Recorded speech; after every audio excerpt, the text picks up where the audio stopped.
How's it going, everybody? I'm Sam Lee, reading for writer Devin Rardin, and welcome to Gaming Instincts. As part of its 15th anniversary showcase, Ubisoft revealed what lies ahead for Assassin's Creed. Even though we had confirmation for the next 3 games, and the Assassin's Creed hub titled Infinity, I still left the showcase confused about the franchise trajectory. Observing such showcases is like playing a game of Clue, where you look for key phrases and read between the lines to figure out the speaker's intent. The showcase was designed to light the franchise trajectory, but I'm still in the shadows. Shadows I'm happy to explore. Assassin's Creed Mirage was praised by fans when it was announced as a return to basics, and the cinematic trailer nailed the theme with scenes even mimicking those of the original game from 2007. When I say return to basics, I'm referring to the narrative approach to Mirage compared to the overindulged RPG formula of Odyssey and Valhalla. Mirage tells the story of Basim and his journey from street-level thief to master assassin. The map is a dense city, and the gameplay focuses on parkour, stealth, and assassinations. I find it nice, almost therapeutic, to see an Assassin's Creed game live up to its name. It's striking then that the end of the trailer showed a zombie-like creature emerging from the ground while Basim is in the suspended animus state. Assassin's Creed has become less historic and more supernatural as the series progressed. Sure, there was always the presence of the issue, but that was mostly relegated to the present-day storyline and a few minor gameplay segments. A far cry from using Thor's hammer in Valhalla and riding a flaming horse in Odyssey. The shocking end of the Mirage trailer implies a greater focus on the supernatural, which is contrary to the marketing. Additionally, the deluxe pack comes with some Prince of Persia-inspired cosmetics, including a black horse with gold eyes and gold runic markings. Not to mention the presence of Loki and how he will invade the gameplay loop in mystical ways. The game might be rooted in traditional Assassin's Creed gameplay, but I'm confused about how the wackier mechanics and cosmetics from recent games will play into it. To be honest, that is a minor confusion that will clear up as we see more of the game. However, I'm more confused about the franchise's wider trajectory. After Mirage, we saw what was branded as the next mainline entry in the franchise, codename Red, set in feudal Japan, and it's an RPG, presumably like Odyssey and Valhalla. When I heard this, the red exclamation mark flashed above my head. It was a strange combination of excitement over the setting and disappointment over the genre. My first question was, why is codename Red labeled as the next mainline entry when Mirage is not?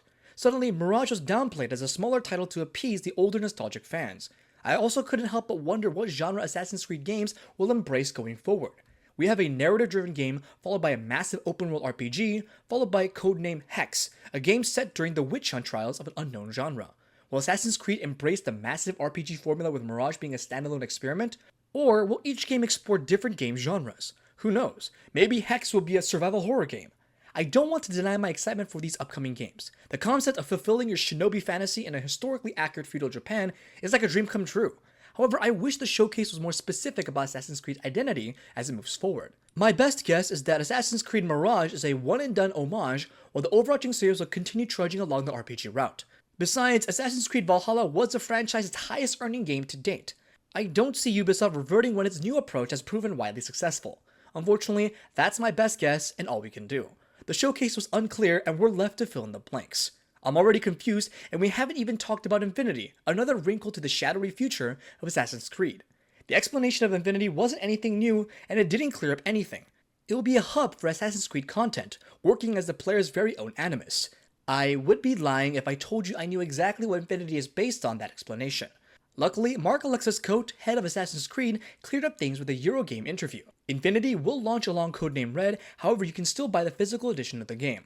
When it installs, it will be added to the DNA memory in Infinity.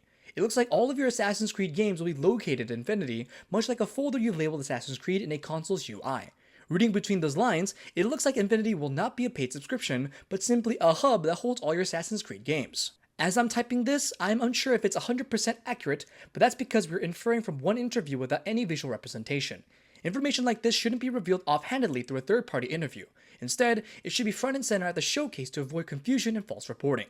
The interview also stated that the modern-day storyline will be revealed through Infinity. Is Ubisoft's attempt at finding a happy medium between two camps of Assassin's Creed fans, those who love the modern-day storyline and those who want nothing to do with it. The Infinity Hub will tell the modern-day storyline independently of the games, essentially keeping it out of the historical assassin storyline. You, the player, will be the protagonist as you play through the story of different assassins, like you're stepping into the Animus yourself via Infinity. That meta explanation is confusing in and of itself and raises more confusion about storylines previously set up. What will happen to Layla and Basim, the latter who traveled through time and is now, yes, alive in the present? Yeah, Assassin's Creed is pretty crazy. How exactly will the storyline progress through what is essentially a user interface that holds Assassin's Creed games? I appreciate the clarification provided by Eurogame's interview. Despite still being confused, I am more excited than before. I'm looking forward to seeing how Ubisoft uses Infinity in creative, potentially mind-bending ways to tell a story. The future of Assassin's Creed is confusing in two major ways: the genre of its games and the meta-narrative of Infinity. While the showcase didn't clear everything up, and I'd rather get a clear explanation through the showcase itself, I'm more excited to trudge through the muddy waters of Assassin's Creed future and see what the franchise has in store for us. And this concludes Gaming Instincts. To see more videos and content like this in the future, make sure to subscribe. Thanks for watching, this has been Sam Lee, and until next time.